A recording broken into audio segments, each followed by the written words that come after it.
guys. Guys, ayun yun. Yun sila guys oh. Taas na oh. Hey, what is up sa inyo mga kaibigan? So welcome back. So ayun nga no. So nandito tayo ngayon sa Quezon guys. So para mag-toast ng ating mga Warriors. So ito yung kauna-unahang first toast nila guys. So dito kagad natin sila ibibitaw sa Quezon. Ang bitaw nila dito guys sa Quezon. Dito natin sila ipe-first toast. Time check tayo guys. So 3:03 na ng hapon. At yun nga, hapon na nga tayo nag-toast ng ating mga Warriors guys. Kasi para kinabukasan na yung uwi nila at makatipid tayo ng patuka para mamayang hapon. Yeah, joke lang guys no. So sana at makauwi yung ano natin, yung mga Warriors natin dito sa first toast nila no. At tara guys, samahan nyo ako at bitawan na natin at baka mabitawan pa ng iba. Let's go! Yun na nga guys, yun na yung dalawa. Tingnan natin kung kusang lilipad yan guys. Kusang lilipad yan. Okay, lipad. Okay, lipad. Lipad. Lipad. Papahinga pa yan. Ayun na. Ayun na guys. Ayun na. Dito sila guys. Sila guys, ayun. Yun, umiikot pa. Umiikot pa sila guys. Andiyan pa sila yun. Yun sila guys oh. Taas na oh. So ayun guys, so wala na yung mga Warriors natin, hindi na natin sila nakita.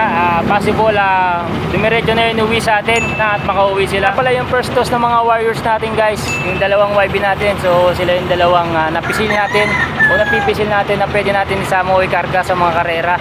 No, so kaya sila yung dalawang pinili ko na itos dito sa Quezon. So Quezon to guys, Quezon City.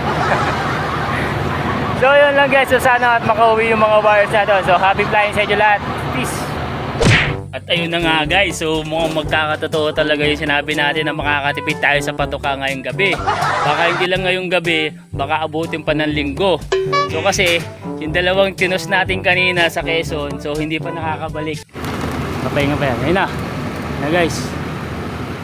Until now, so naunahan pa natin umuwi dito sa atin ngayon. So kaya, tatlo na lang yung rumuronda natin guys. Papakita ko sa inyo Yan. So ayan guys, tatlo na lang yung muronda. So yung dalawa nga is hindi pa nakakabalik.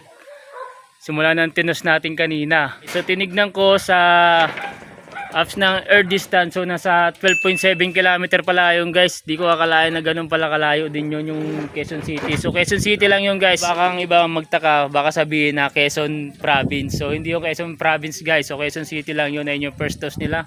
So umabot din siya ng 12.7 km guys. So akala ko hindi aabot ng mga ganun. So baka mamaya is mabigla yung mga Warriors natin kaya hindi pa nakakabalik until now. So ayun, mukhang magkakatotoo talaga guys. Yung sinabi natin na makakatipid tayo sa patuka ngayong gabi, ngayong hapon, baka nga abutin pa na isang linggo or ban, o baka hindi na natin sila makakita. O baka di na sila bumalik dito sa loop natin guys. Kasi yung first toss nila guys, yung kauna-unahan na hinagis natin sila tapos umabot ng 12.7 air distance. So kaya yun, kaya tatlo na lang yung pinaparonda natin ngayon guys. Hoping na makabalik sila dito sa loop natin no.